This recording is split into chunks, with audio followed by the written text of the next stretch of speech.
Science, gentlemen, is of infinitely more importance to a state than may at first sight appear possible. Thus, Humphry Davy, in a speech in Newcastle in 1817, and this is really quite extraordinary, extraordinarily early statement linking the science and state together. Of course, science and state had been linked in England, at any rate, since the 17th century, with organisations like the Royal Greenwich Observatory and the Board of Longitude, but to explicitly state this is actually quite unusual. And what I'm going to do is to explain how and why Davy managed to go along this particular path. Now, David always had a big interest in the state. When he discovered sodium and potassium in 1807, he very quickly suggested it should be weaponized. Andy. This is a time of war against France, and he thought you could throw lumps of sodium at enemy vessels. Can we have lights down, please?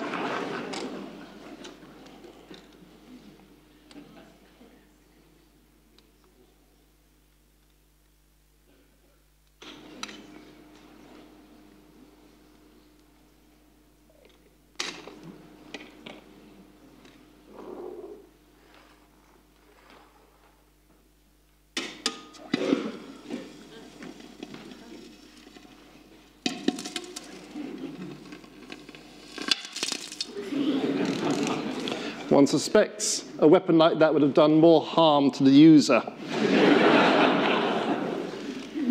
So the question is, how do we go from this object made of wire gauze to this extraordinarily elaborate vase given by Tsar Alexander I, autocrat of all the Russias, to Humphry Davy in 1825 as more or less the last act of his life, the Tsar's life. The cup itself has an interesting history. It was made by Philip Rundle, the royal silversmith to the Hanoverian kings, with offices all over the world. It went to Russia, and the Tsar gave it to send it back to Davy. It was then owned by Humphry Davy's great nephew, Humphry Davy Wollaston, who was a king's physician to the House of Windsor, and as owners do of valuable objects, they lend it to museums in order to avoid paying insurance on the objects. So first of all, lent it to the Victoria and Albert, and the Victoria and Albert said, "This is absolutely wonderful, could we have it, please?" And they said no. Wollaston said no, so it went back to Wollaston, and he then lent it to the Royal Geological Society of Cornwall. And then when he died in 1944, he bequeathed it to the Royal Institution. And we use it whenever our President, Duke of Kent, comes to dinner. So he knows where to go and sit when he comes into dinner.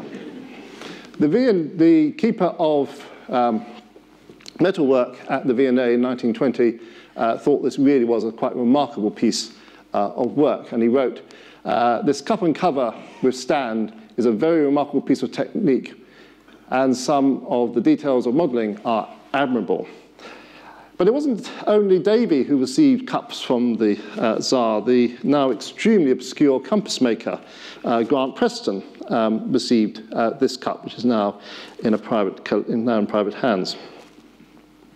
The Tsar was something of an Anglophobe, particularly in the mid-1810s, mainly because Britain had helped him fend off Napoleon. And in 1814, as part of the somewhat premature celebrations of the peace, because they thought they defeated France, but hadn't quite, the Tsar visited England. There's a Tsar with the Prince Regent, the King of Prussia, and he's been entertained by the Earl of Egremont at Petworth, one of the early founders and proprietors of the Royal Institution, and really the only person in South of England who had a house big enough to locate the Prince Regent, the Tsar, and the King of Prussia. And there are some of Egremont natural daughters eventually married his wife, and they divorced after 2 years. It's just as happens. Maria Edgeworth, the Irish novelist and writer on education, knew Davy extremely well, mainly because one of Davy's early loves was her half-sister Anna Beddoes, which I'll come back to in a minute, and she reports Davy's account of the arrival of the cup.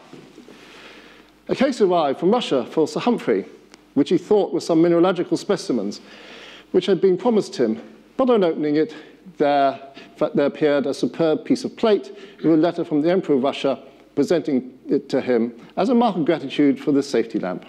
The design on the plate, the Emperor adds, was his own. It represents the genius of fire with his bow and arrow broken. And you can see that on this detail. That's the genius of fire, and there are some arrows and bows broken there. Unfortunately, the letter from the Tsar to Davy hasn't been found, and we are still looking for it. Davy was so pleased with this that he wrote to his mother in Penzance. I forgot to say that I'd received a magnificent present of plate from the Emperor of Alexander of Russia, worth 500 or 600 guineas. It was one of the last acts of his memorable and glorious life, and was sent me by him with a letter as a token of his respect for me as the discoverer, capital D, of the safety lamp. Thinking that you will be pleased to hear of this, I write on purpose. And that you go and see that letter is currently on display in a temporary archive exhibition downstairs on the lower ground floor. Well, Davy was born in Penzance in 1778, in a building now called the Oxygen Club. But he spent most of his early youth in Lujven, a very attractive village just to the east of Penzance. His parents are still buried there, and there's a plaque in the church marking his connection there. Dominating that part of Cornwall is St Michael's Mount in Mounts Bay, a formation that exerted enormous influence on Davy's imagination. Davy was clearly a very, very bright child, and he went to Truro Grammar School with the obvious intention of going on to Oxford or Cambridge later on. However, his father died when he was aged 16, leaving debts of about £1,300, as he made some seriously unwise investments in tin mines. Tin mining was a very good way for very few people to become extremely wealthy. It was also an extremely good way for a lot more people to go bankrupt, and Davy's father was one of those. Think Poldark. Although Poldark is heavily romanticised, the economic kernel of the stories is surprisingly accurate. So instead, Davy's mother indentured Davy to serve as an apprenticeship to John Bollais, an apothecary of Penzance, for 5 years, and this is the indentureship of indenture, with Davy's signature there, and Davy's mother's signature there. And he began this apprenticeship.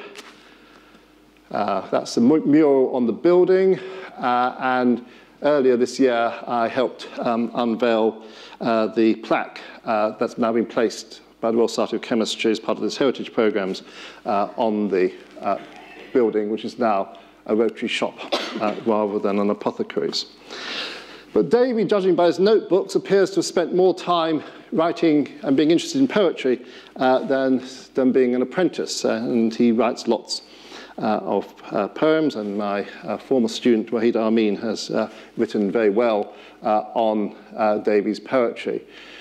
This is on St Michael's Mount, one of the things that really figures in his imagination. The sober eve with purple bright sheds o'er the hills her tranquil light. In many a lingering ray the radiance trembles on the deep, where rises rough thy rugged steep, old Michael from the sea. That, by the way, that sort of poem, or later version of that poem, attracted the Robert Southey, later poet laureate, to comment that Davy's poetry was like Milton, and Coleridge would later say that if Davy hadn't been the first chemist of the day, he would have been the first poet of the day. Praise indeed. Now, Davy would have probably remained in provincial obscurity, but for an extraordinary coincidence in the winter of 1797-8, where staying in Penzance was Gregory Watt, son of the great Midlands industrialist James Watt, and Tom Wedgwood, son of the great Midlands potter Josiah Wedgwood. They were in Penzance for their health, both suffering from early signs of tuberculosis, consumption as it was then called, and Penzance was recommended as a place with a healthy climate. Normally they'd have gone to Italy, but with the war closing off access to Europe, that wasn't possible. It rained most of the time, I have to say, judging by their letters home. But they also knew in Chudea, another village east of, well, actually more to the north of Penzance, Davis Giddy, sometime High Sheriff of Cornwall. He studied under Thomas Beddoes at the University of Oxford and had an extremely well-equipped library, which Davy was then allowed to use, and he continued his interests in reading about scientific matters. More importantly, Watt, Wedgwood, and Giddy knew Thomas Beddoes extremely well. His future father-in-law, Richard Edgeworth, wrote of Beddoes, a fat little Democrat of considerable abilities.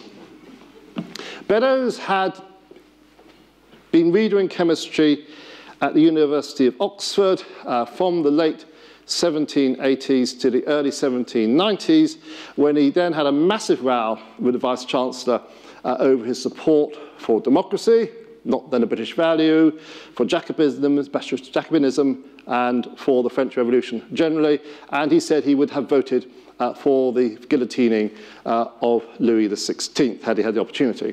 Interesting enough, Tom Paine, who did actually belong to the French National Assembly and was equally radical as Beddoes, voted to spare the king, though that nearly got him guillotined as a consequence. Following his departure from Oxford, Beddoes settled in Bristol, particularly in Clifton. He bought a house up here in Rodney Place and started thinking about building what he called a medical pneumatic institution down here in Hotwells. This part of Bristol had been a spa town since the 17th century, and people frequented it to take the waters and generally improve their health. As with so many radicals of the time, Beddoes was actually pretty wealthy, a son of a tanner from Shropshire, and he was able to buy this house in Rodney Place and described Rodney Place as the best in Clifton, and he has bought the best house in Rodney Place. It is actually quite a wonderful house, I have to say.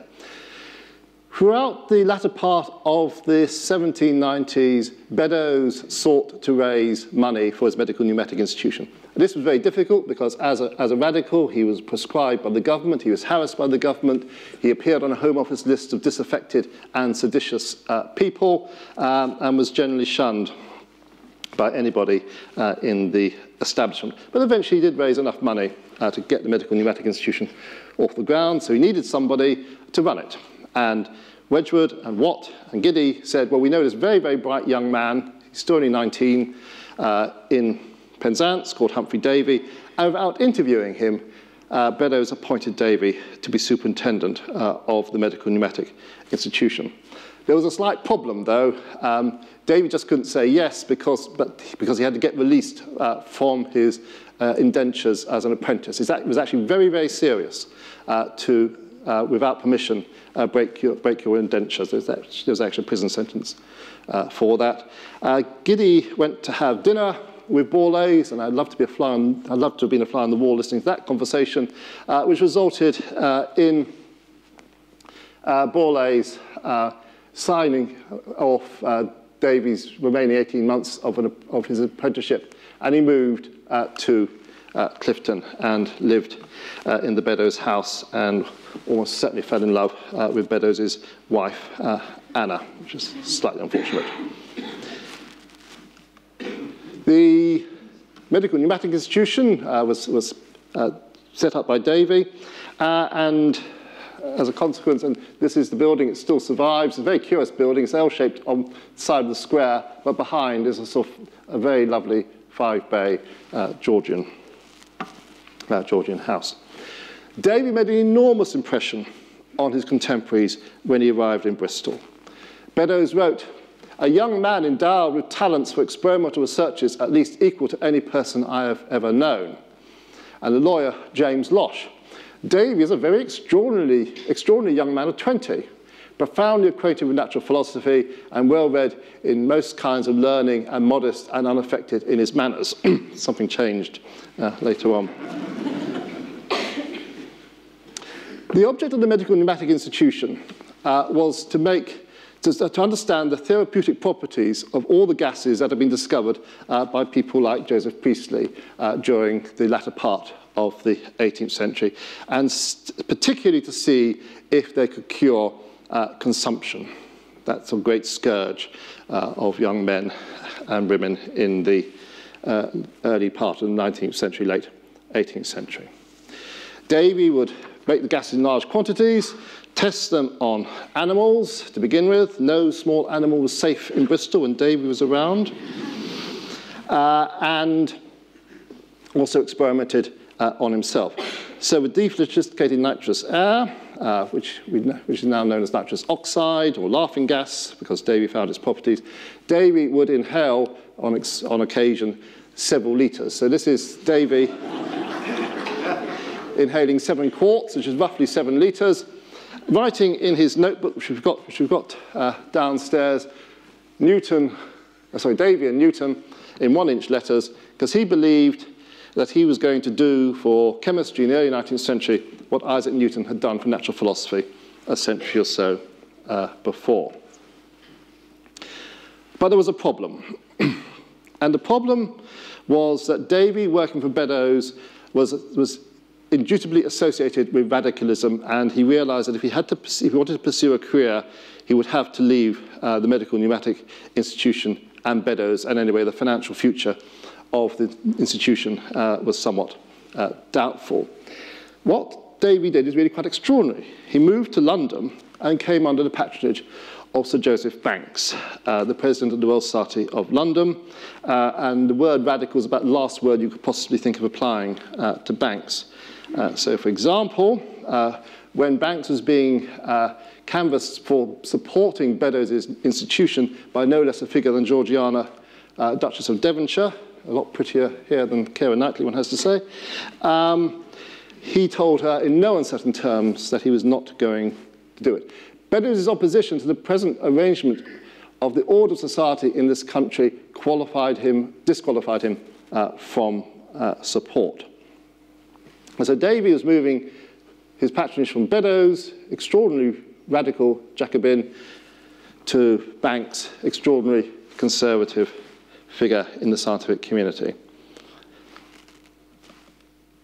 Here, at the Royal Institution, appointed by Banks and others, as first of all as lecturer in chemistry, Davy built up his initial reputation in London as the superb lecturer that he was. So in 1801, Thomas Garnett, in this cartoon by Gilray, here, first professor of chemistry at the Royal Institution, is administering nitrous oxide laughing gas to the treasurer of the Royal Institution, Sir John Hippersley. And I think it's always a good idea to administer laughing gas to treasurers. It helps improve them.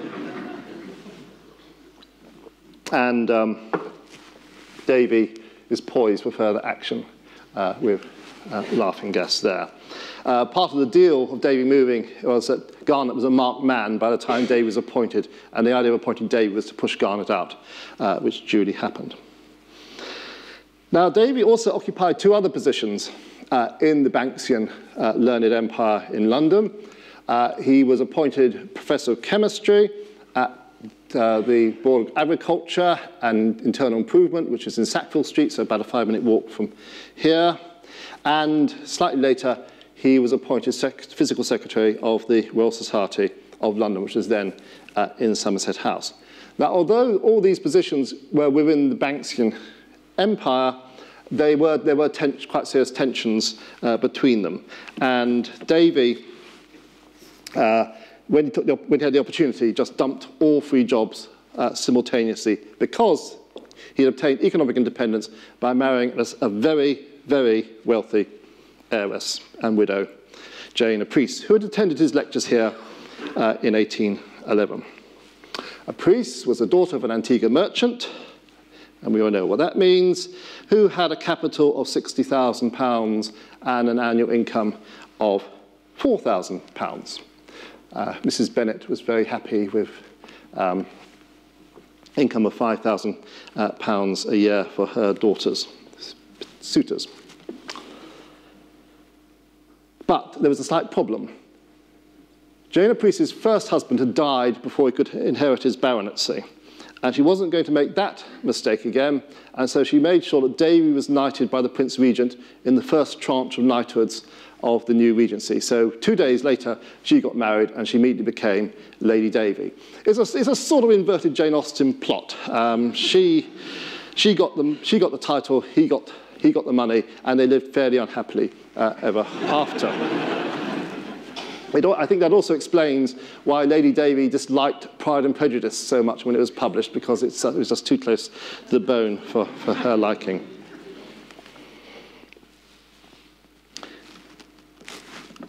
In the autumn of 1813, Davy got a passport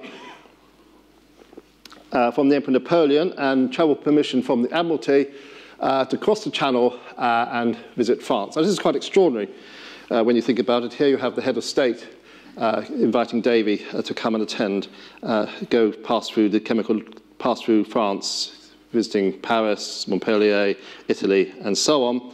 And what I think that tells you is that science, when he saw science that Davy practiced, was not a scene of particular strategic value.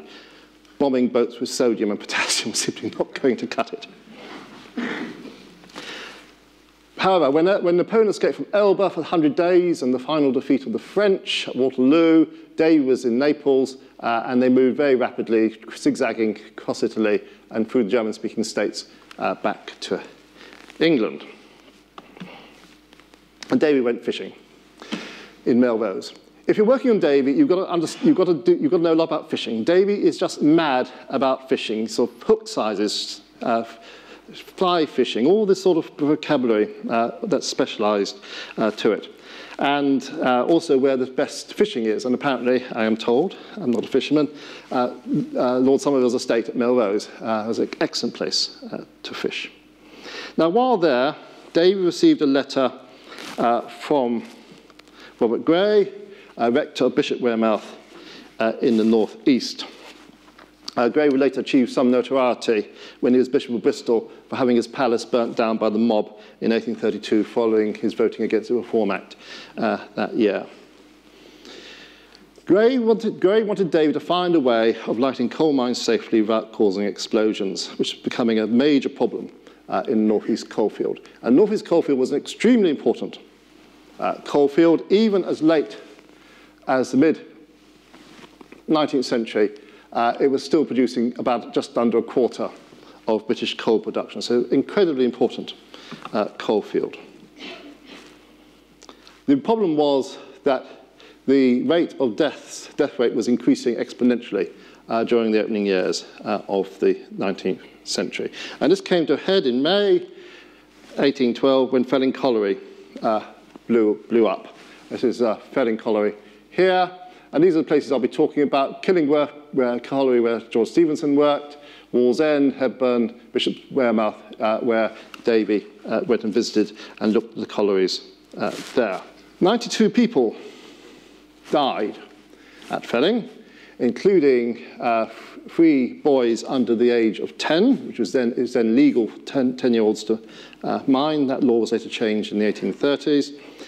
And the rector of Jarrow Heworth, John Hodgson, who buried all but one of those people, was appalled. And he wrote an incredibly gruesome report. If you really want to read a gruesome report on a coal mining incident, read Hodgson's report on Felling, where he reports where all the bodies were found, what state of composition they were in when they were found, and so on.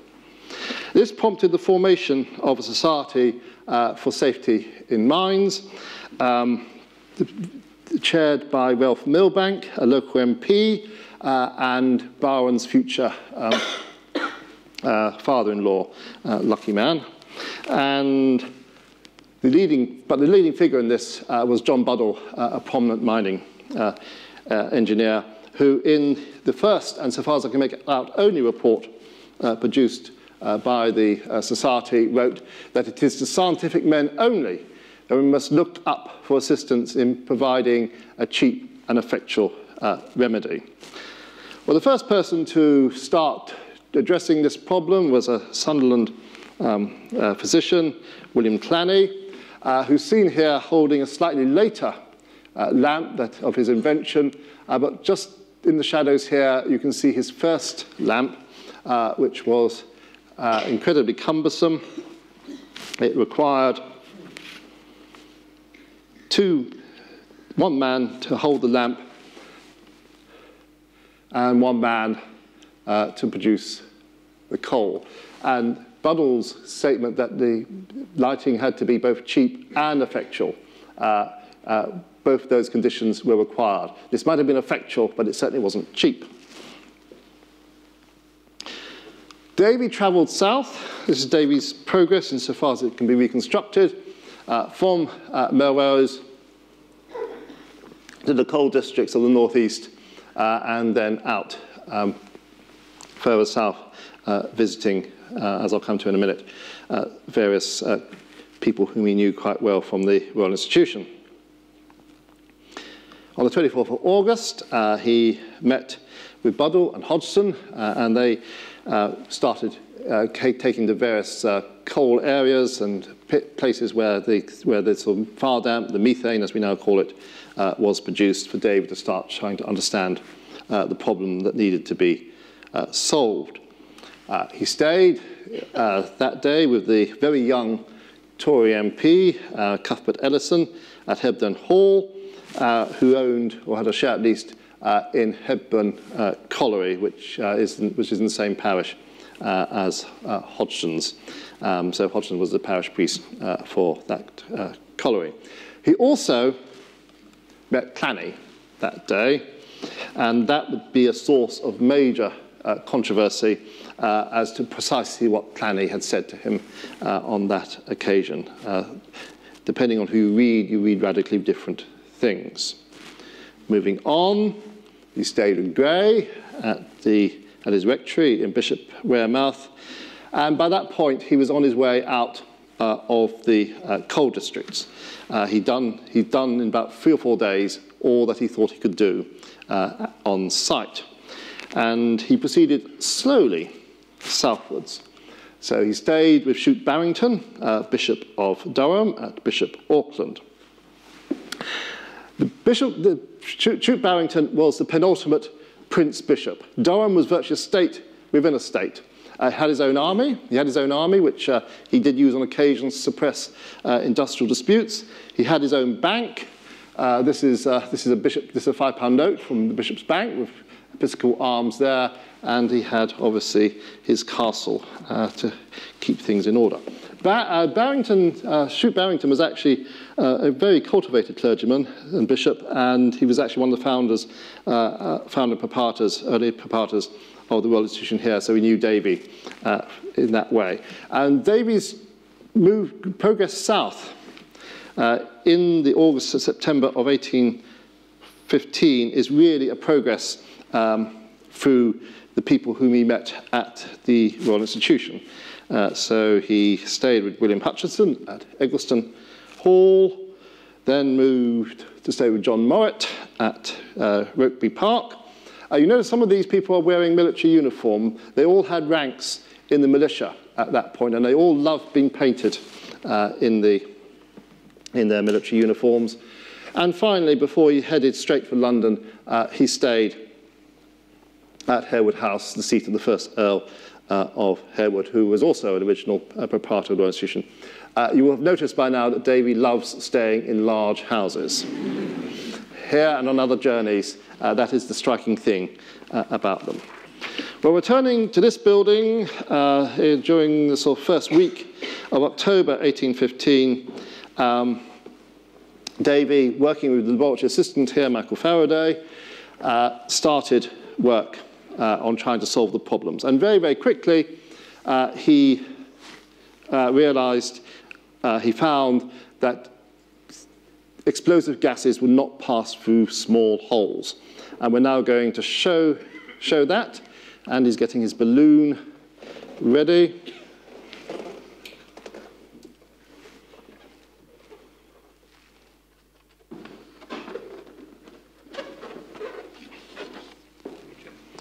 And if we could have lights down, Jay. Okay. So we're just sort of putting natural gas, because that's what we're dealing with basically, into a tube with no obstruction. Okay, hold on.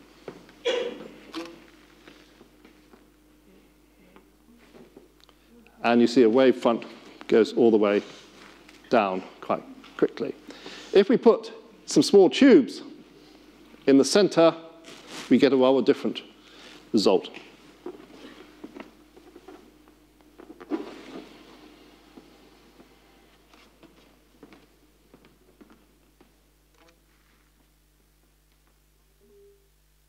It stops.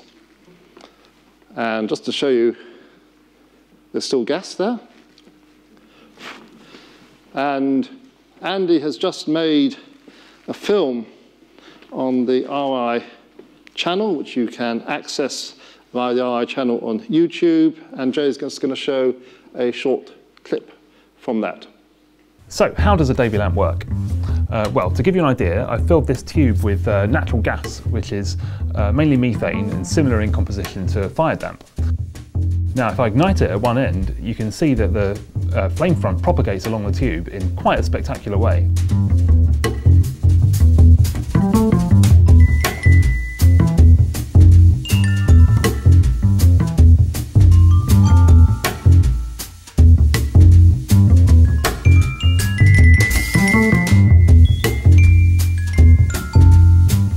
But if this time we insert a bit of gauze in the centre of the tube and repeat the same thing, we can see that the flame stops at the gauze.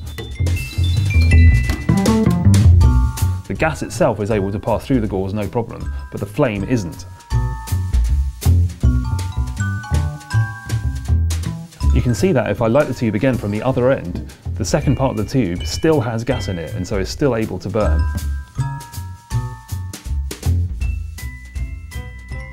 You can watch that whole film, when I say whole film, it's about 4.5 minutes long, on the RI channel on YouTube. So by the end of October, Davy thought he'd solved the problem, and he started writing his sketch. And this is the sketch in Davy's hands, which Faraday copied and sent copies to various to people like Hodgson and Gray and others in the northeast. But Davy kept on thinking and working and exploring the issue of flame. So he started developing other kinds of lamps which he thought would be safe, with sort of interestingly shaped chimneys. Another suggestion, you can see these lamps on display downstairs in the lower ground floor. Now these are some of his notes, and here one can see that what Davy is doing is employing bellows, which he clearly is borrowing from Clanny, or syringe, the idea being always to isolate the flame from the external atmosphere containing the methane.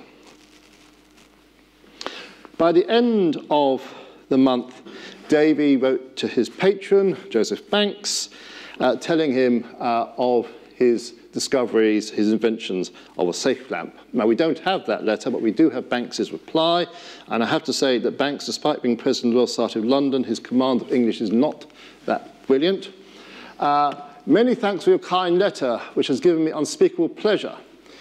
Much as by the more brilliant discoveries you have made, the reputation of the Royal Society of London has been exalted in the opinion of the scientific world, I am of opinion the solid and effective reputation of that body will be more advanced among our contemporaries of all ranks by your present discovery than it has been by all the past. Not the last time, one has to say, the Royal Society of London has nicked ideas from the Royal Institution. Banks also said later in the letter that he would instruct that Davy's paper should be read to the Royal Society of London at its first meeting in November. This is the original manuscript of that paper here, and I published a few years ago an electronic version of that, which you see here. The paper was read, and this has always been mistakenly reported as the paper in which Davy announced the existence of the safety lamp. Well, it isn't, because this paper goes through about 4 or 5 iterations before it is finally published in the Philosophical Transactions, and we can see this because at some point Davy thought he'd actually finished the paper, and the engravers engraved a plate for the paper. This was pulled, and we have the only example of that plate in this book here. One can imagine the printers of the Philosophical Transactions were not happy not printing that plate once it had been made, because making plates is a very expensive business to do. Now, by the end of December, it seems clear that Davy was aware that George Stephenson, which I'll come to in a minute, was working on a lamp, and this clearly panicked Davy about claiming a priority. Davy clearly sort of realized he had a problem. And so he got special permission from Banks to publish his Royal Society paper before it was published in the Philosophical Transactions, which is a very, very unusual thing to do. It was first published as a pamphlet in 1815. This is the only copy of this pamphlet I've been able to find. It's in Joseph Banks's pamphlet collection. And it was also published in the Philosophical Magazine at the end of December with a plate. And this plate shows a further evolution in Davy's thought. So he developed fast sieves, which are these kind of cylindrical things, and we've got a couple downstairs, basically to distribute heat and would lower the temperature in an explosive atmosphere. But by this point, he's also discovered the fire retardant properties of metal gauze, and he's using that to protect candles, a little gauze top there at the bottom, just an ordinary lamp to stop the heat getting to the explosive mixtures. And then Davy realized by the 29th of December, at the very latest, possibly a day or two earlier, that actually you didn't need anything else. All you actually needed was the gauze. And he writes to Hodgson that day, when a candle or lamp is enclosed in a wire gauze cylinder and introduced into an explosive mixture, the mixed gas burns steadily within the wire gauze vessel. I can control this destructive element flame like a bird in a cage. And that illustration on the right-hand side is the first known illustration of a Davy safety lamp. And so far as we are aware, that is actually that lamp that Davy is depicting. Well, I'm not going to use that, because I don't think Charlotte will be very happy with me. But I'm going to use this, which I think is a Bill Coates replica, enclose the flame in gauze. And if we get our natural gas supply,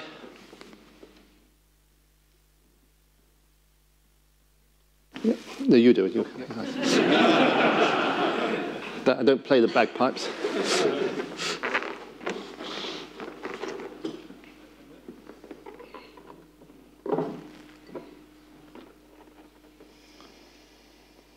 So the gas is igniting the candle, but the explosion is staying within the gauze. That does two things. First of all, it gives you a detector for the existence of fire damp, which is very important. So if the candle starts to glow, you run in the opposite direction rapidly. And secondly, it gives you a way of lighting mines safely. In January 1816, this lamp appeared in the next version of the print, just snuck in there. And that was what was published eventually in the Philosophical Transactions.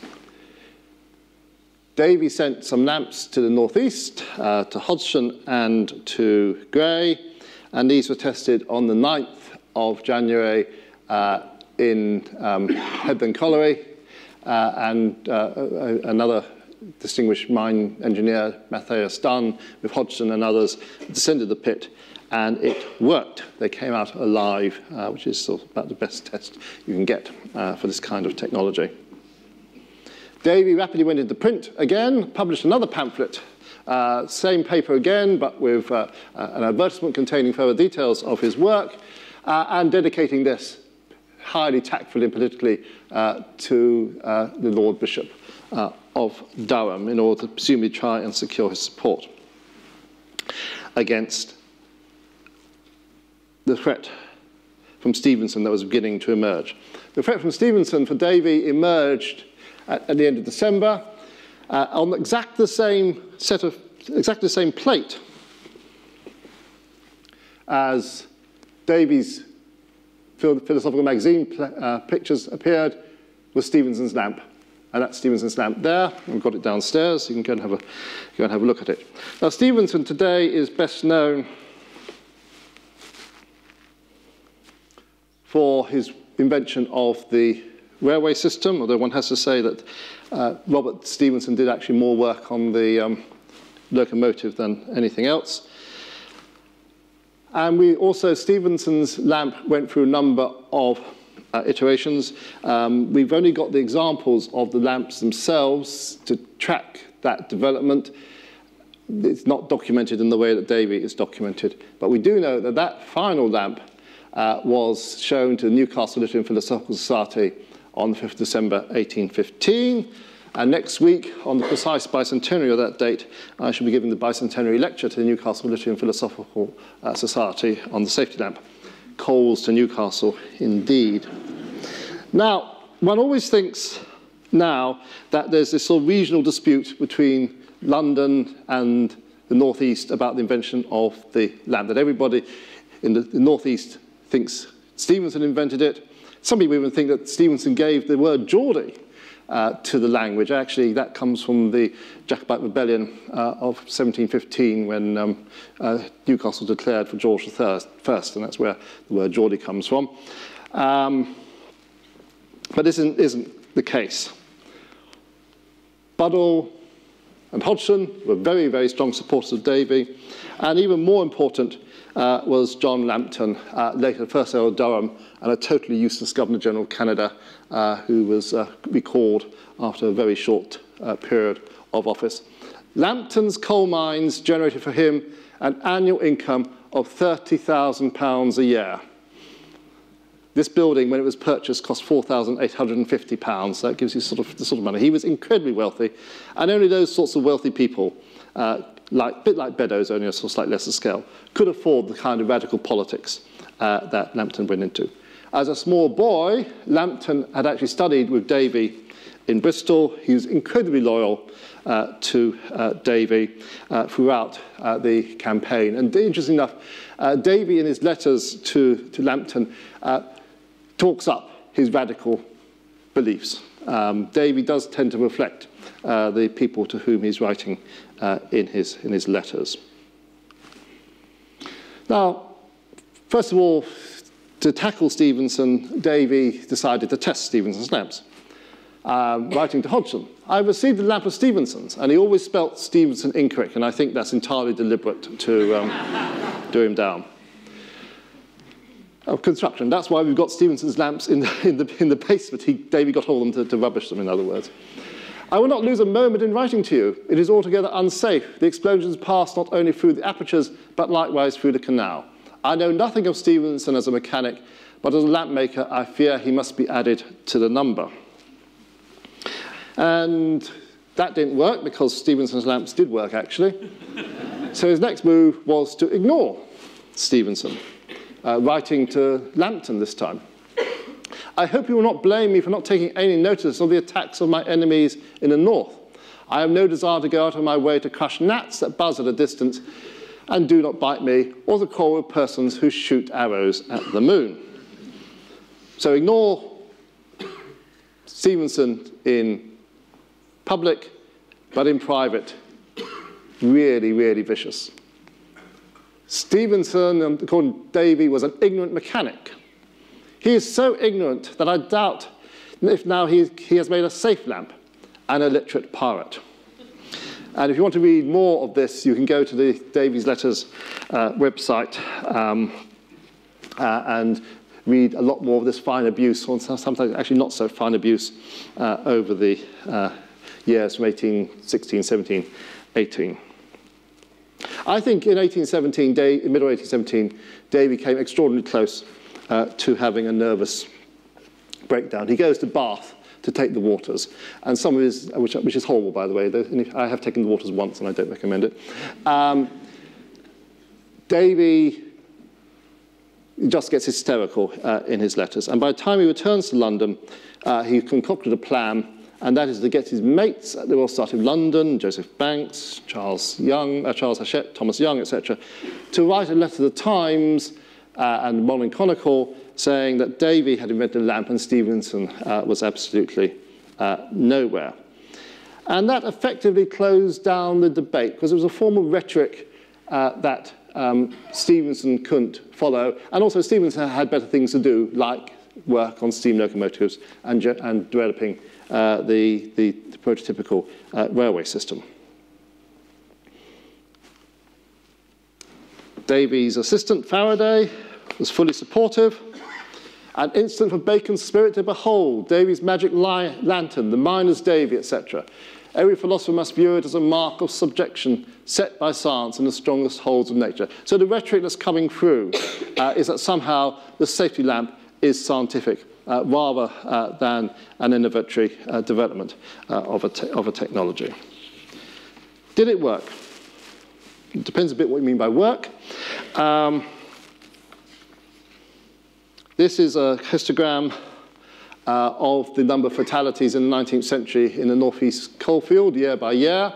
And one can just about see there's a sort of effect around 1815, but from about 1860 onwards, it really starts shooting up. But this is actually misleading. The absolute numbers are actually seriously misleading, because what the safety lamp allows you to do is to mine much more deeply into a coal seam, and that increases production. And everybody's very clear on this, that there are coal seams that have been exploited using Davy lamp that would have simply been impossible to have exploited beforehand. So it's an invaluable invention for the continuing industrialization of Britain in the 19th century.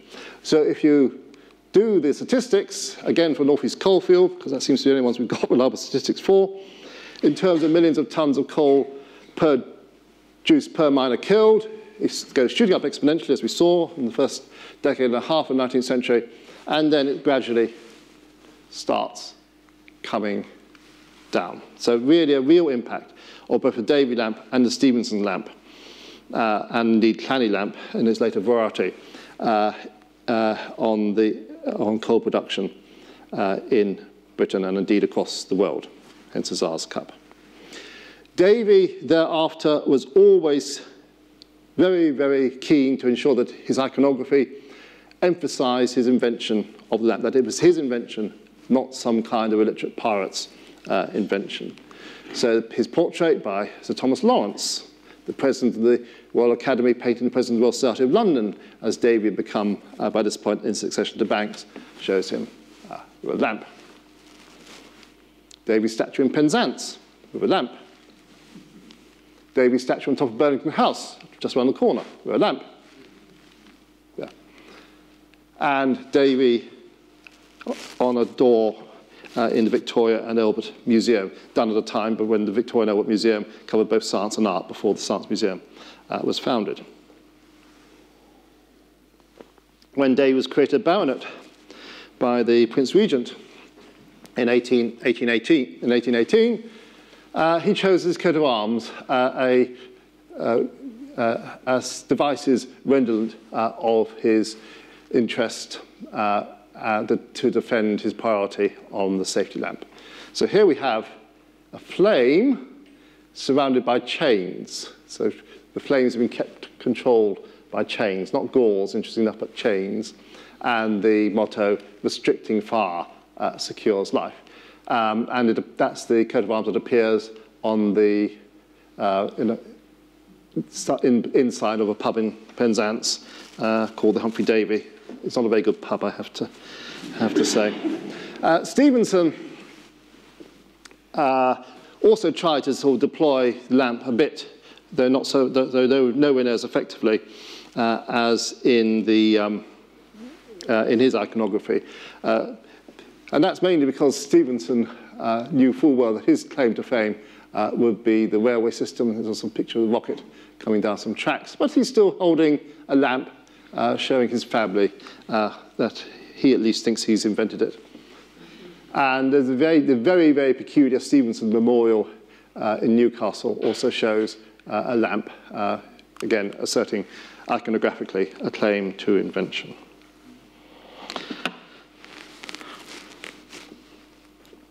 So what are we to make of Davy's speech in Newcastle? Now, Davy made this speech when he received a service of gold plate, gold and silver plate, worth about £2,500, so a really huge amount of money, raised for him by his allies in North East, people like Lambton and Buddle, Hodgson, and so on. And he goes to Newcastle in October 1817 to collect this plate, and he makes this speech, which includes this sentence about the importance of science to the state.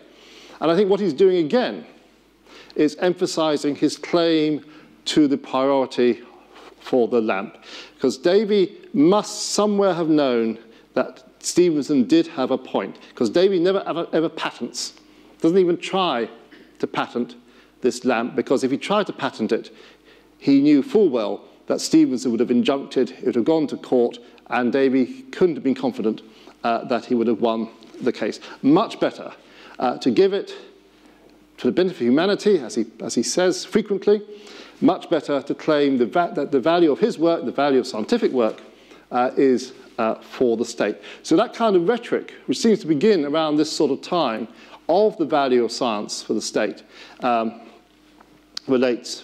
comes out of this enormously vituperative controversy between Davy and Stevenson.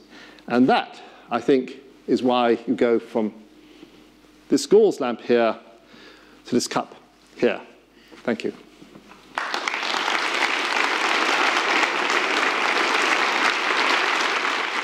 Is there anyone today that is sort of campaigning with this sort of rhetoric that reminds you of Davy?